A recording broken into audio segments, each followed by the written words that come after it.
আসসালামু আলাইকুম বন্ধুরা, আপনারা সবাই কেমন আছেন? আশা করি সবাই ভালো আছেন। আলহামদুলিল্লাহ, আমিও আপনাদের দোয়ায় অনেক অনেক ভালো আছি। তো আপনারা দেখছেন জিন জাদুর চিকিৎসা। আমি আপনাদের সঙ্গে আছি শফিকুল ইসলাম সবুজ।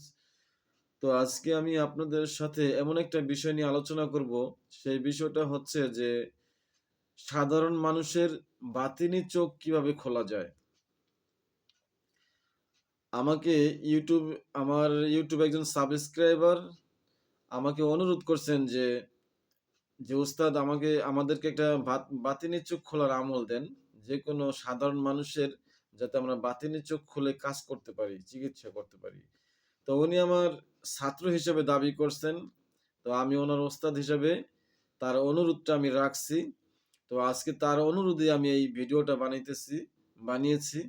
তো এই ভিডিওটা মনোযোগ দিয়ে আপনারা যদি সম্পূর্ণ দেখেন, ইনশাআল্লাহ যেকোনো সাধারণ জিন বা জাদুগ্রস্ত রোগীর বাতিনি চোখ খুলতে পারবেন। তবে এখানে একটা শর্ত আছে।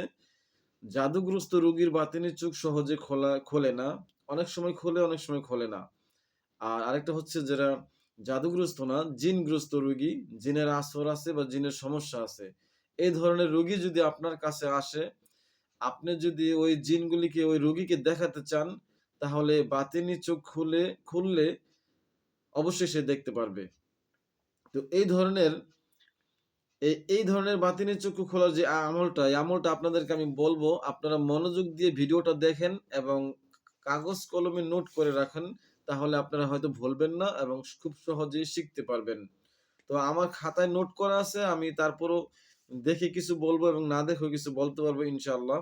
এই আমলটা খুব পরীক্ষিত একটা আমল। YouTube এ অনেক হুজুররা এইভাবে আমলটা করে থাকেন। বাতিনি চোখ খুলে থাকেন এই নিয়মে।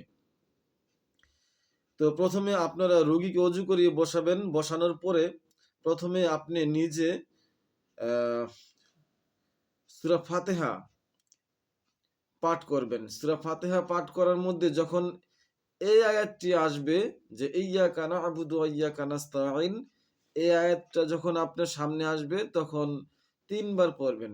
৩ বার পড়ে বাকি যে আয়াতগুলি আছে পড়ে রোগীর চোখে ৩ টি ফু দিবেন। তবে ৩ টা ফু দেওয়ার সময় ৩ টা তুরি বাজাবেন। তো এভাবে সূরা ফাতিহা পাঠ করে রোগীর চোখে ফু দিবেন। রোগীর চোখ বন্ধ থাকতে হবে।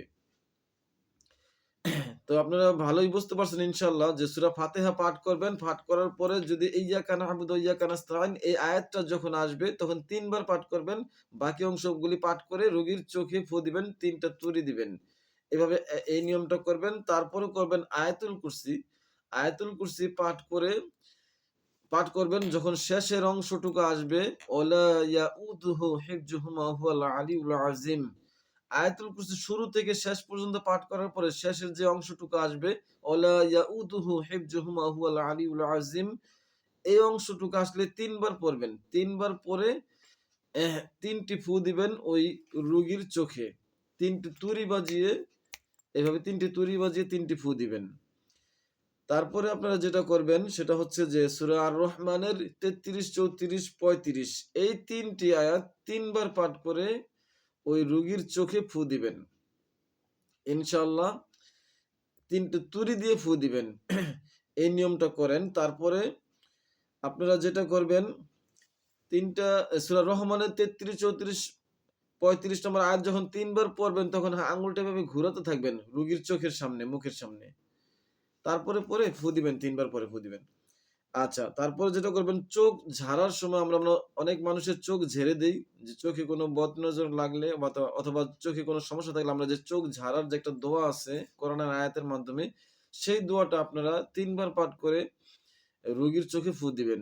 দোয়াটি হচ্ছে যে, ফাকাশাফনা আনকা গিতওয়াকা ফাবাসারুকাল ইয়াওমা হাদিদ।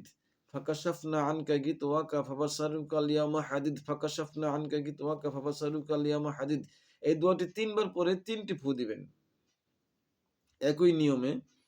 তারপর যেটা করবেন আপনারা কোরআনের একটি আয়াতের অংশ আছে সেটি হচ্ছে যে বিসমিল্লাহির রহমানির রহিম। আল্লাহু নূরুস সামাওয়াতি ওয়াল আরদ। আল্লাহু নূরুস সামাওয়াতি ওয়াল আরদ। আল্লাহু নূরুস সামাওয়াতি ওয়াল আরদ। এই আয়াতটি ৩ বার পাঠ করে ৩ টি ফু দিবেন। একই নিয়মে। এভাবে করার পরে রোগীকে বলবেন, দেখো তো তোমার বাড়ি ঘরে কিছু তুমি দেখতে পাও কিনা, অথবা বাড়ি ঘরের পিছনে কিছু আছে কিনা, টয়লেটে বা তোমাদের রান্নাঘরে অথবা ঘরের সামনে এরকম কিছু দেখতে পাও কিনা। যদি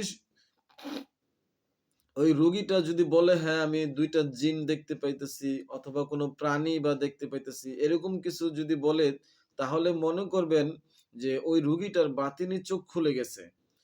তখন ওই বাতিনি যখন সে দেখতে পাবে এরকম কিছু, তাহলে বাতিনি চোখ খুলে গেছে আপনি বুঝে নিবেন। তারপরে আপনারা যে আয়াতের মুয়াক্কিল হুজুর আছে, সে আয়াতের আয়াত পাঠ করে মুয়াক্কিল হুজুরদেরকে ডাক দিবেন। ইনশাআল্লাহ আপনাদের মুয়াক্কিল হুজুর চলে আসবে রোগীর চোখের সামনে। তাহলে তখন আপনারা ওই মুয়াক্কিল হুজুরকে দিয়ে আপনারা অনেক ধরনের চিকিৎসা করতে পারবেন ওই রোগীর। তো তখন ওই যে মক্কেলগুলি নিয়ে আসবেন সেই মক্কেলগুলি ফ্রি মোয়াক্কেল যেগুলি আছে, যেমন সূরা কদরের ৪ নম্বরের আয়াতের মোয়াক্কেল আছে, সূরা আয়াতুল কুরসির মোয়াক্কেল আছে। এরকম মোয়াক্কেল হুজুরদেরকে পরে ডাক দিলে ইনশাআল্লাহ তারা চলে আসবে এবং তাদেরকে দিয়ে কাজ করাতে পারবেন।